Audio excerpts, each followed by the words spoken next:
Shalom, shalom, peuple de Dieu. Shalom, les enfants de Dieu partout où vous êtes. Shalom à vous tous, mes bien-aimés, les co-héritiers du royaume. Je suis le témoin de Branham, vivant au Rwanda. Ce matin, j'ai un petit sujet à partager avec vous. Je vais parler de comment Dieu créa la terre. Moïse, qui écrivit la Genèse, avait-il réellement parlé de cela? Dieu lui avait donné l'occasion de voir cela et pourtant il était un prophète. Depuis Adam jusqu'à Moïse, y a-t-il quelqu'un qui avait frôlé cela?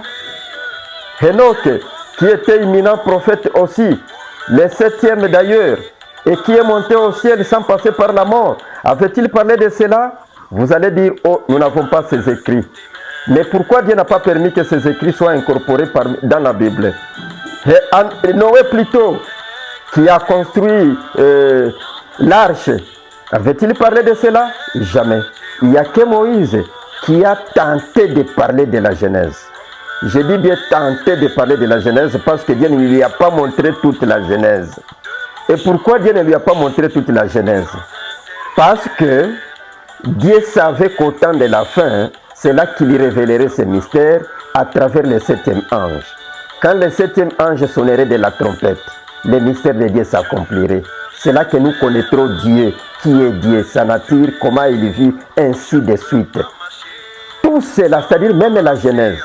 Et Daniel avait dit que quand la connaissance de Dieu se répandra sur la terre, ceux qui enseigneront ces mystères aux autres brilleront comme les étoiles dans le ciel. Alléluia. Maintenant, aujourd'hui, sans pour autant tarder, je vais lire dans Genèse chapitre 1, je prends le verset 1 jusqu'au verset 3. Je lis ceci, bien-aimé, pour analyser et pour disséquer cette partie de la parole par méditation. Ce ne sont pas mes paroles que je vais vous donner. Je vais citer ce grand prophète ici. Celui en qui Dieu a tabernaclé pour nous parler, pour communier encore avec nous, pour nous donner son nom éternel. Parce que ce sont toutes les promesses de la Bible qui s'accomplissent au temps de la fin. Au commencement, Dieu créa les cieux et la terre. La terre était informe et vide. Il y avait des ténèbres à la surface de l'abîme. Et l'Esprit de Dieu se mouvait au-dessus des eaux. Dieu dit que la lumière soit et la lumière fit. Bien-aimés, prenons tout simplement ces trois versets ici. Celui qui nous parle de cette Genèse, comme je viens de l'introduire, c'est un prophète. Or, un prophète, c'est un aigle. L'aigle voit très loin. Moïse a vu très loin. Il vit comment Dieu sépare les eaux d'en haut et les eaux d'en bas. Comment Dieu fait apparaître la terre dans les eaux. Moïse vit comment Dieu créa l'homme. Il a vu ces choses-là. Mais Moïse n'a jamais vu comment Dieu créa la terre. Et cela, je vous ai dit, c'était réservé jusqu'à être révélé au temps de la fin. Au temps de la fin, à la voix du 7e ange, quand il sonne de la trompette, le mystère de Dieu est connu. Mais comment allons-nous parler du 7e ange sans vous parler du premier ange? Peut-être vous allez dire c'est Adam qui fit le premier ange. Non, écoutez ce qui nous a été révélé au temps de la fin. Les 7 anges dont nous parle la Bible, ça commence après le départ de Jésus. Et le premier c'est Paul, jusqu'à William Branham. Ce sont là les 7 anges. Donc vous pouvez partir de Paul, Irénée, Martin, Colomba, Luther, Wesley et William Branham, les 7e anges. C'était promis qu'à la voix de William Branham, celui que vous voyez sur la photo ici, parce qu'il sera incarné par Dieu, ce sera Dieu dans la chair humaine, il révélera le mystère de Dieu. Parce que c'est Dieu qui parlera lui-même comme il a parlé en Jésus. C'est Dieu qui révélera sa parole, qui interprétera sa parole. Et ce sera le dernier messager, le dernier ange qui révèle tout ce que Moïse n'a pas vu. Tout ce que Dieu n'a pas permis à Moïse de comprendre. À Adam jusqu'à Moïse et jusqu'au temps de la fin Apocalypse. Voilà pourquoi Moïse nous parle de la terre était informe et vide. Informe, c'est-à-dire sans forme. Vide, c'est-à-dire il n'y avait rien. Et pourtant il nous parle qu'il y avait les ténèbres à la surface de l'abîme. Or l'abîme c'est un trou profond. un trou profond. Et puis, l'Esprit de Dieu s'est mouvé au-dessus des eaux. Ah, là vous pouvez comprendre qu'il y a trois choses si vous analysez. Il y a la terre qui est informe et vide. Il y a un trou profond où il y a des ténèbres. Et il y a les eaux sur lesquelles l'Esprit de Dieu s'est mouvé. Est-ce que Dieu aimait vivre sur les eaux? C'est quoi au juste? Il y a eu un prophète, William Branham. C'est lui à qui Dieu donna le nom de Branham Marion Branham à la fin de sa course. C'est celui qui nous a révélé ces choses. Bien-aimés, écoutez ceci. Moïse était un prophète et un autre prophète au temps de la fin, c'est celui qui révèle ces mystères. Maintenant, suivez.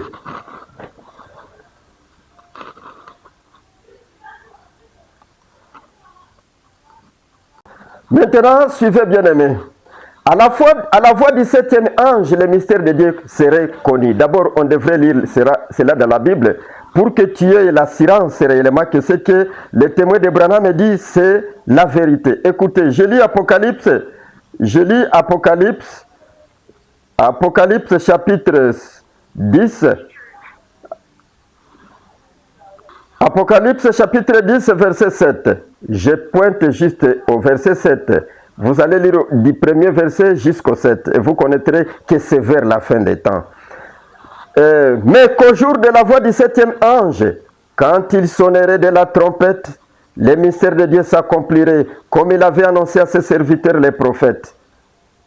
Les mystères de Dieu s'accompliraient au temps de la fin. C'est quel temps? C'est lorsque l'ange puissant, enveloppé du soleil, enveloppé de l'arc-en-ciel, descend sur la terre. Il jure par celui qui vit qu'il n'y aura plus de temps, c'est-à-dire le temps infini, le temps réparti pour le salut. Ce n'est pas le temps de la terre, du soleil, de la lune, c'est-à-dire ce n'est pas la fin de tout ce qui existe, mais c'est la fin du temps réparti pour le salut chez les nations. Écoutez, et quand il jure, c'est encore un mystère.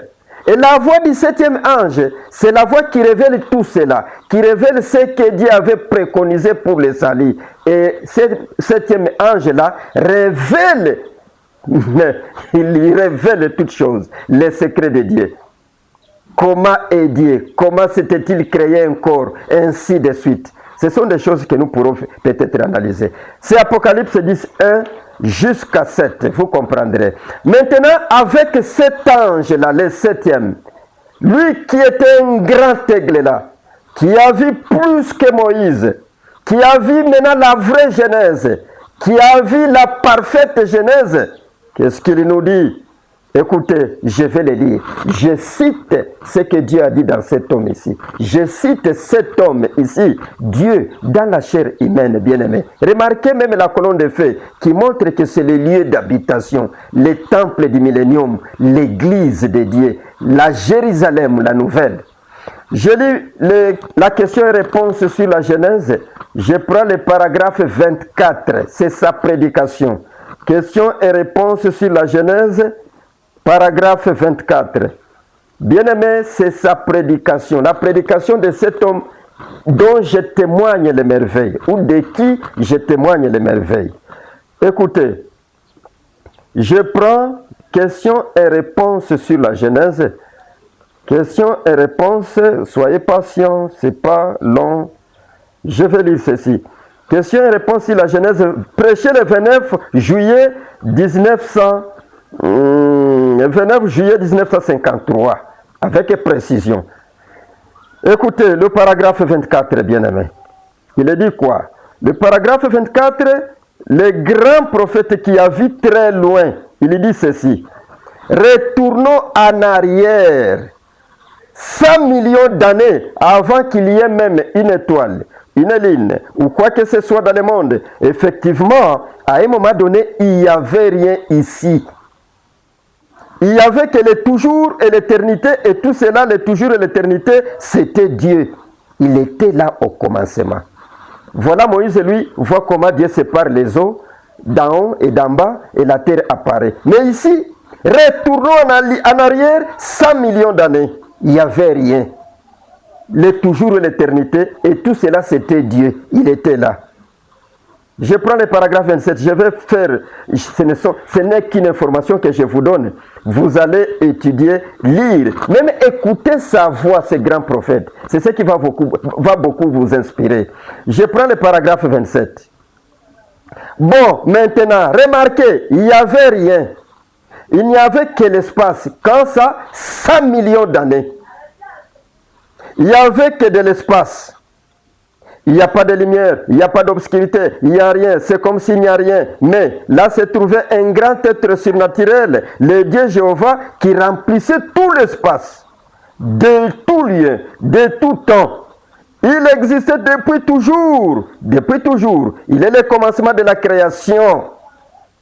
Il existait depuis toujours. Depuis toujours, il est le commencement de la création. C'est Dieu. On ne voit rien, on n'entend rien, il n'y a aucun atome en mouvement dans l'air, il n'y a rien, il n'y a pas d'air, rien du tout. Et pourtant, Dieu était là, c'était Dieu. Maintenant, observons pendant quelques minutes. Au bout d'un moment, c'est là, personne ne l'a vu. Cette éternité, c'est toujours là, qui était Dieu. Personne ne l'a vu. Écoutez, c'est Dieu le Père. Quand on vous parle du Dieu le Père, c'est comme ça qu'il était dans l'éternité. C'est comme ça qu'il était dans le toujours. Il était lui-même le toujours et l'éternité. Il était seul. Il n'y avait rien. Je pense que vous êtes en train de comprendre. Maintenant, cette éternité-là, le toujours et l'éternité, de cette éternité-là maintenant, il s'est formé une lumière, bien-aimée. Il s'est formé une lumière, un anneau de lumière. Écoutez, je le lis toujours au paragraphe 28. Toujours les mêmes grands prophètes là. Maintenant, remarquez. Et puis au bout d'un moment, je commence à voir une petite lumière sacrée qui voit les grands prophètes. Qui a vu comment Dieu sépare les eaux d'en haut et les eaux d'en bas? Le prophète Moïse. C'est-à-dire l'aigle, un prophète qui voit très loin. Il n'y a que lui à qui Dieu peut montrer ce qui s'était passé auparavant. Maintenant, pendant cette vision, quand il voit cette éternité, il voit se former une petite lumière sacrée qui commence à se former comme un petit anneau ou quelque chose comme ça et qu'on ne peut voir qu'avec des yeux spirituels. Voilà. Il n'y a que des yeux spirituels qui peuvent voir cette éternité-là. Il n'y a que des yeux spirituels qui peuvent voir comment cet anneau commence à se former. Cet anneau, c'est quoi? Je descends avec le paragraphe 33. Toujours dans question-réponse du 29 juillet 1953. Paragraphe 33, bien-aimé. Je le fais vite, mais je vous éveille pour que vous puissiez l'écouter. Alors, donc là-bas, quand ce petit anneau se forme, bon, nous ne voyons rien encore. Mais c'est uniquement grâce à des yeux surnaturels que nous voyons un anneau. C'est-à-dire, c'est grâce à des yeux surnaturels que vous pouvez voir un anneau. Cet anneau vient d'où? Il faut être précis. Vient de cette éternité-là. Vient de Dieu. Et c'est la première création de Dieu. Je n'anticipe pas les choses. Il va le dire lui-même. Cet anneau, c'est grâce à des yeux surnaturels que nous voyons un anneau. Des yeux surnaturels. Est-ce qu'à ce moment-là, ça existait les yeux physiques, les yeux de ces éléments, du corps? Ça n'existait pas. Ce sont des yeux surnaturels. Maintenant, celui qui est dans le corps, ayant cette capacité de contacter le spirituel, Dieu lui fait voir 100 millions d'années ce qui s'était passé.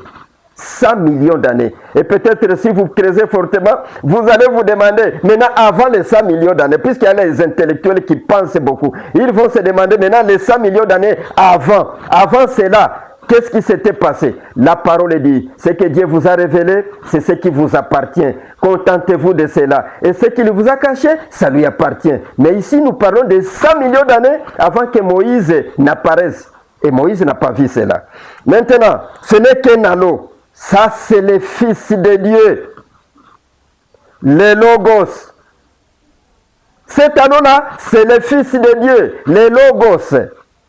Là, je peux le voir en train de s'amuser comme un petit enfant devant la porte du Père, devant la porte de cette éternité. C'est-à-dire, cet anneau s'amuse dans l'éternité comme ça.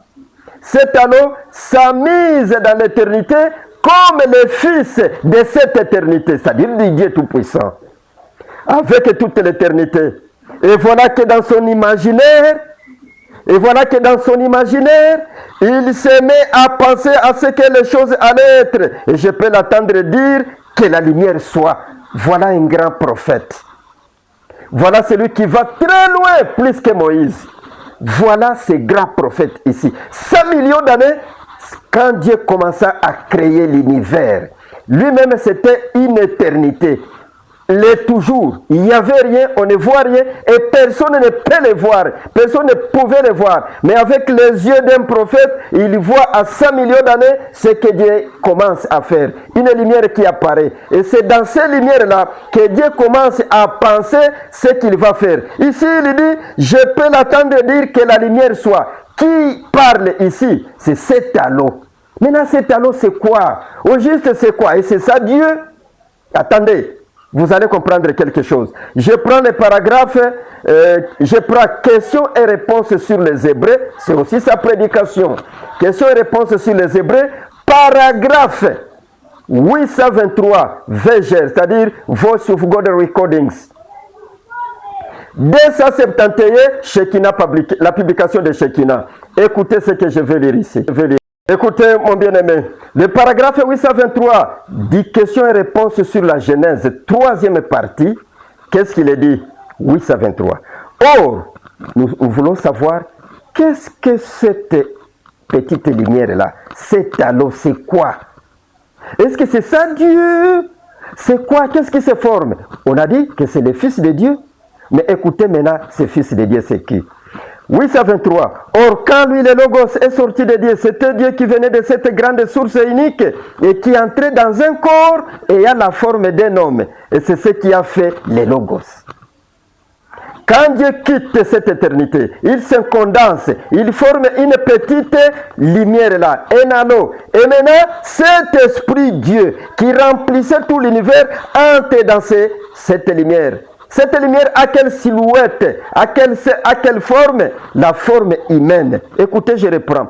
Or, quand lui, le Logos, est sorti de Dieu, c'était Dieu qui venait de cette grande source unique et qui entrait dans un corps ayant la forme d'un homme.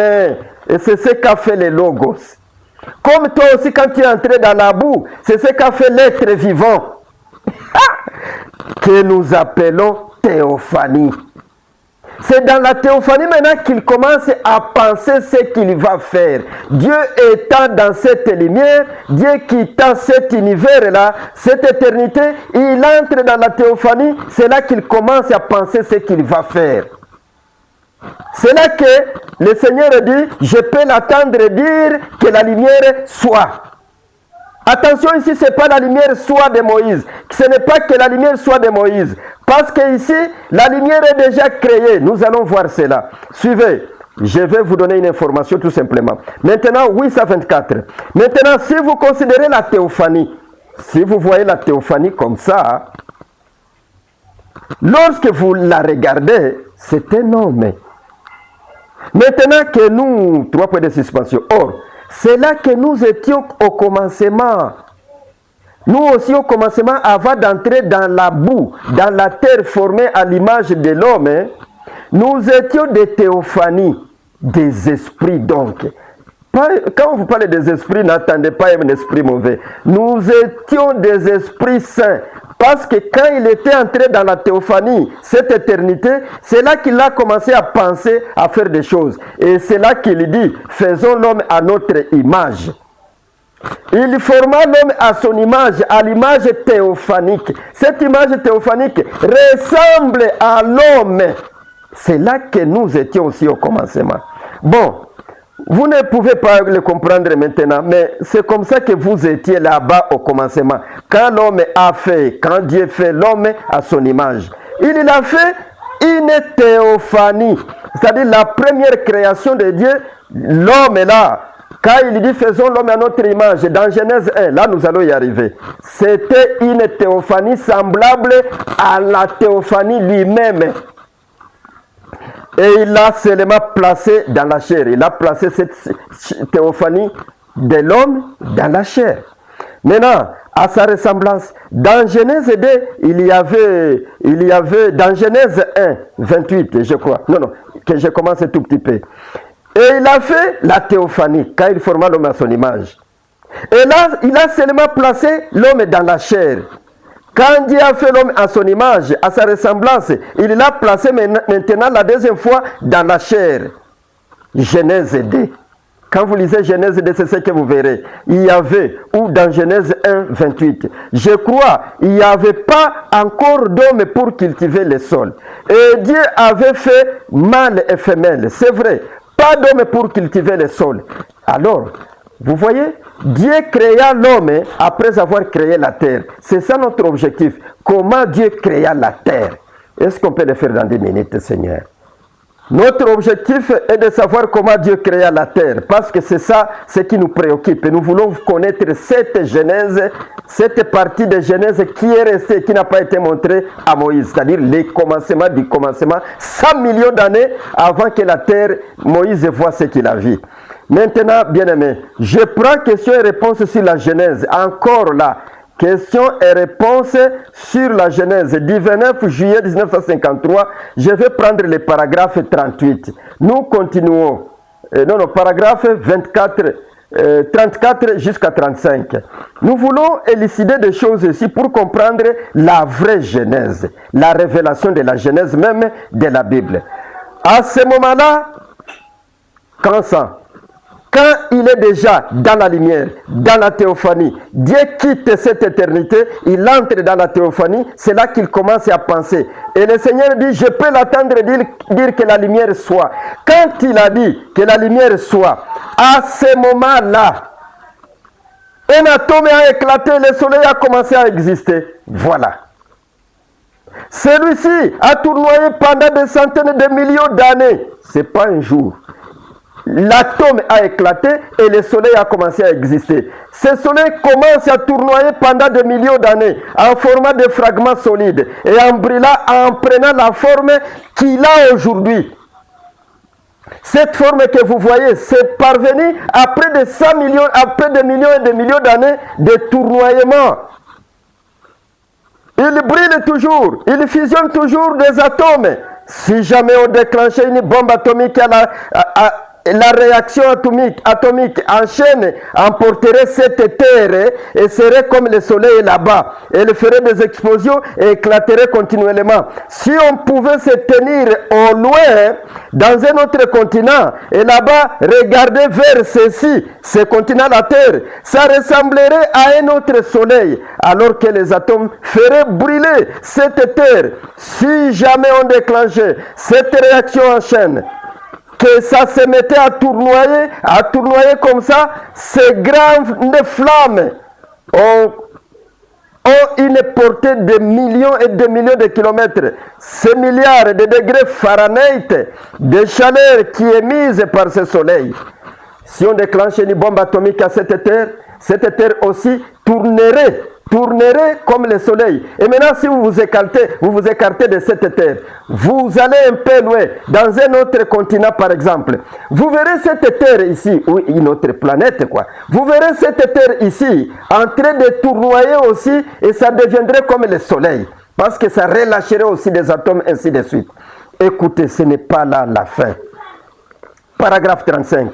C'est-à-dire, dans cette théophanie, il dit que la lumière soit. Et un atome a éclaté. Le soleil a commencé à tournoyer des millions et des millions d'années. Et ça a pris cette forme. Maintenant, écoutez. Bon, maintenant, regardez bien ceci. C'est magnifique. Donc, il a créé le soleil. C'est là qu'il a créé le soleil, bien-aimé. C'est là maintenant que Dieu vous montre comment il a créé le soleil. Maintenant, c'est magnifique. Il a créé le soleil. Et puis, tout à coup, un gros fragment solide s'est détaché de là. D'où? Du soleil. Un gros fragment s'est détaché du soleil. Il pesait environ le même poids que cette terre. Et ça fait... Et alors le Logos, là le Fils de Dieu, observe cela. Le Logos, le Fils de Dieu, observe cela. il les laisse poursuivre sa chute pendant 100 millions d'années, après quoi il l'arrête. Est-ce que vous comprenez la formation de la terre? Il y a quelque chose qui s'est détaché du soleil maintenant. Un fragment ayant une masse comme cette terre. Le Fils de Dieu le voit descendre plutôt. Il les laisse descendre 100 millions d'années, le parcours de 100 millions d'années, très loin dans la profondeur là.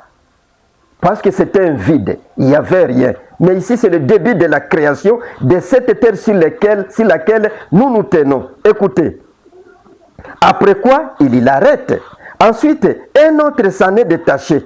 Il laisse celui-là aussi, qui se détache pour suivre sa chute pendant des millions d'années. Après quoi, il l'arrête.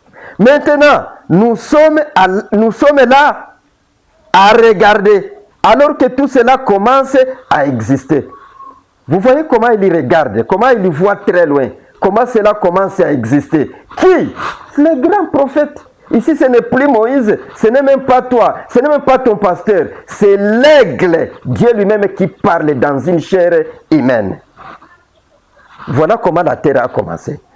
C'est-à-dire, le Fils de Dieu qui se crée à partir du néant, c'est-à-dire de l'éternité, il se forme une lumière, un halo.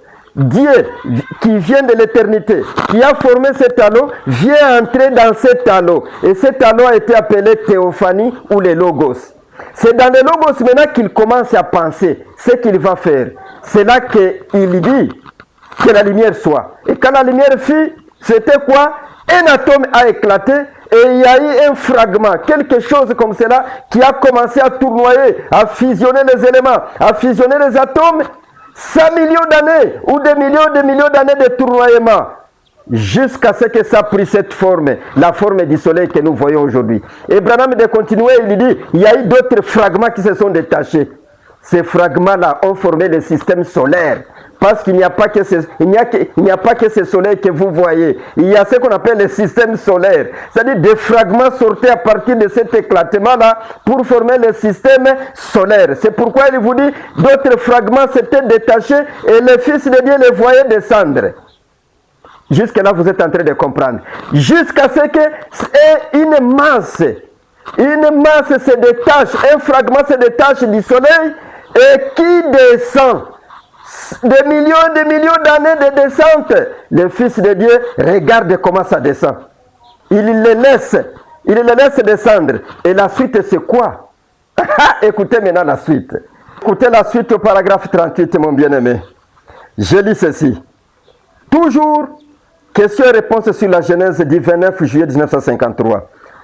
Voilà, c'était cette terre qui a commencé à exister. Une espèce de gros morceau de cendre qui s'était détaché de là. De quoi? Du soleil. Et maintenant, au-dessous de celui-ci, c'est tout ce qu'il y a. C'est un volcan qui tournoie, qui brille entièrement. Pourquoi volcan? C'est venu de cette chaleur du soleil-là. Un fragment chaud se détache. Au-dedans, c'est un volcan, c'est la chaleur extrême qui brûle entièrement. Les éruptions se font partout, des matières volcaniques. La science affirme que ce monde, la croûte qui sépare la surface, là où nous vivons, c'est comme une pellicule, une pelure d'une pomme. Et tout. Or, comme elle a une conférence d'environ, voilà la conférence de la Terre maintenant. Comme elle a une conférence d'environ 40 000 km et probablement 12 800 km d'épaisseur. Et pensez un peu à l'intérieur, c'est un brasier de matière volcanique. Je saute. Je reprends le paragraphe 41. Je cours à la montre, ça va vous révolutionner pour que vous puissiez étudier. Écoutez, paragraphe 41, toujours la question-réponse sur la Genèse. Maintenant, remarquez, mais là, quand on a découvert ceci pour la première fois, quand Jésus, maintenant, observez ce petit halo, Observez ce petit talon maintenant. Observez ce qui va se passer ce que ce petit talon, cette théophanie va faire.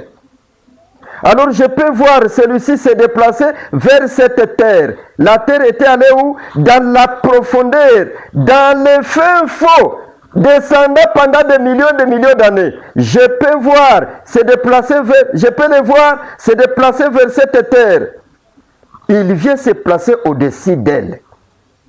Et là, il se met à la rapprocher du soleil. Le Fils de Dieu, la théophanie, la remonte, l'approche du soleil. Ce n'est qu'une boule de glace. De cette profondeur, cette boule de la chaleur est déjà recouverte de glace.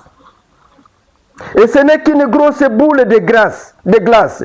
Et quand elle commence à fondre, pourquoi fondre? Parce qu'on la rapproche du soleil, de la chaleur.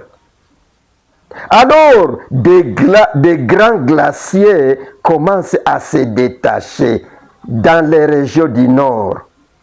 La partie qu'on appelle la partie du nord, c'est-à-dire la partie qui était superposée presque ou éclairée par le soleil directement, pas les alentours et en bas.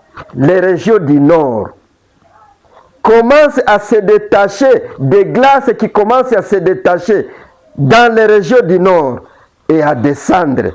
C'est ainsi que le Kansas et le Texas et tous ces endroits-là se sont dessinés et c'est descendu jusque dans le golfe du Mexique. Et voilà que tout était couvert d'eau. On la rapproche, la terre est rapprochée du soleil, était déjà recouverte de glace, on la rapproche du soleil, les glaces se fondent et la terre est entourée maintenant de l'eau. Bien qu'entourée de l'eau, mais là à l'intérieur, attention, c'est du feu, c'est des matières volcaniques. Maintenant, 42. Écoutez 42 pour terminer. Alors maintenant, nous arrivons dans Genèse 1. Pourquoi nous arrivons dans Genèse 1? C'est-à-dire, nous arrivons là où Moïse vit la terre était recouverte d'eau. Nous arrivons là où l'Esprit de Dieu s'est mouvé au-dessus des eaux. Nous arrivons là où la parole de Dieu dans la Bible n'a pas bien éclairé que les ténèbres étaient au-dessus de l'abîme. Est-ce qu'ici il y a l'abîme? Mais l'abîme c'est quoi? C'est une partie restante. Une partie restante, le vide là restante, c'était obscur. C'était obscur, pourquoi? Parce que ce soleil-là n'était pas allé jusque-là. Une partie était obscure, l'autre partie était éclairée par ce soleil. Cette partie éclairée par ce soleil, c'est quoi? C'est la partie qui approche le soleil, et la terre y compris. Mais Dieu l'approcha profondément du soleil pour que ces glaces-là se fondent. Et quand les glaces se sont fondues, ça fait ce qu'on appelle les eaux qui entourent la terre. Et l'Esprit de Dieu, le Logos, la théophanie, était au-dessus des eaux. Maintenant, vous pouvez comprendre. Alors, nous entrons dans Genèse 1. Nous arrivons à la Bible maintenant. Nous passons maintenant de notre tableau à la Bible. Genèse 1. Le monde était informe et vide. Il y avait de l'eau à la surface de l'abîme. Pas vrai? N'est-ce pas ce que vous lisez dans la Bible? Et l'Esprit de Dieu s'est mouvé au-dessus des eaux.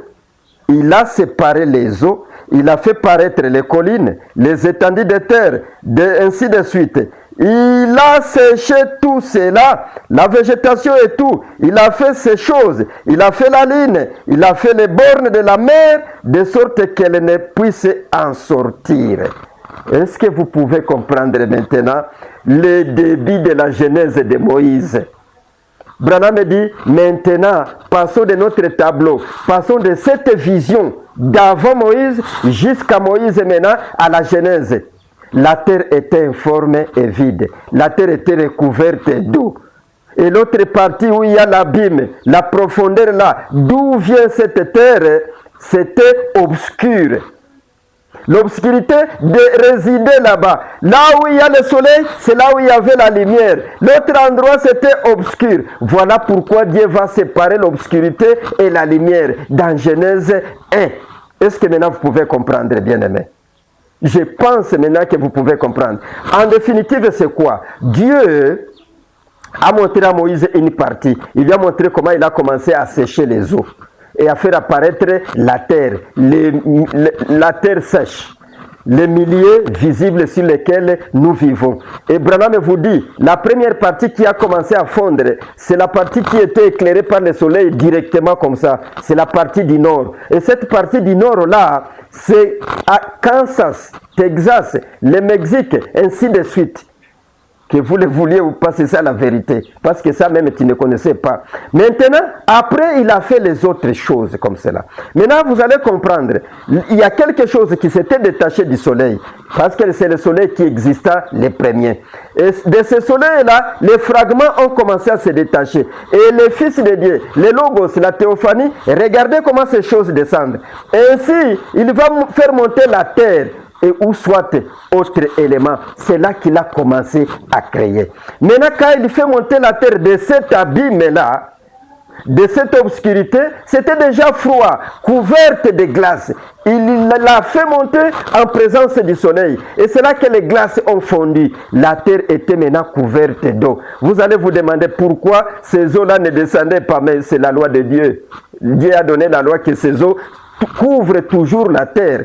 Et c'est comme cela qu'il a commencé à créer dans Genèse 1. Voilà pourquoi il vous dit, nous quittons maintenant ce tableau-là d'avant Genèse pour entrer maintenant à la Bible. Et vous comprendrez, là où il a dit maintenant, il sépare les eaux d'en haut et les eaux d'en bas. Il commence à créer sur la terre sèche. Il sépare les océans, les mers, ainsi de suite. Pouvez-vous maintenant comprendre cela, bien-aimés? Voilà les grands prophètes. C'est Branham, Marion Branham, que les autres connaissent sous le nom William Branham, William Marion Branham, Bill, ainsi de suite. Mais par son nom céleste, c'est Branham, Marion Branham. C'est ça le nom nouveau de Jésus que Dieu a donné à cet homme pour que la nation, c'est-à-dire les chrétiens, ceux qui ont été prédestinés pour la vie éternelle, puissent avoir ces noms éternels. Bien aimé, c'était ça. C'était le témoin de Branham au Rwanda qui vous conscientise, qui veut que vous connaissiez la chose. Parce que c'est la vérité qui nous a franchis. Maintenant, ce ne sont pas mes paroles, ce sont ses paroles. Écoutez-les. Mettez sa voix sur votre oreille. Lisez les livres, les brochures et vous comprendrez. Ça vous donnera même le salut. Vous connaîtrez les noms nouveaux de Jésus. Parce que ce sont des promesses qui se réalisent au temps de la fin. Shalom. Si vous voulez connaître beaucoup, il y a une chaîne YouTube, Branham Tabernacle au Rwanda.